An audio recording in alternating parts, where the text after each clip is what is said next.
આ ઝંડા યાત્રામાં જે સૌથી મોટા ક્રિમિનલ્સ હોય સમગ્ર ગુજરાતમાં, આવા ક્રિમિનલ જે કતલખાના ચલાવતા હોય, ડ્રગ્સ વેચતા હોય, એમાં પછી કાંઈ ધર્મય નહીં જોવાનો, હિન્દુ કે મુસલમાન.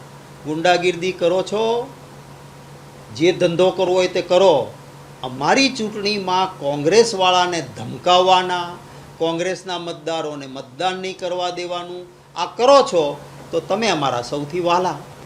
આ ત્રિરંગા યાત્રામાં અનેક ગુનાઓમાં સંડોવાયેલા વ્યક્તિઓને સાથે લઈને નીકળવું અને બીજી તરફ એક જાબાજ દીકરી, આપણી દીકરી બેન કુરેશીનું અપમાન કરવું, આ ભાજપની ચાલ ચલન અને ચરિત્ર છે.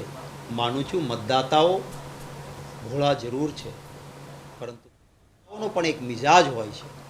મતદાતાઓ જ ભાજપને આ બાબતનો જવાબ આપશે.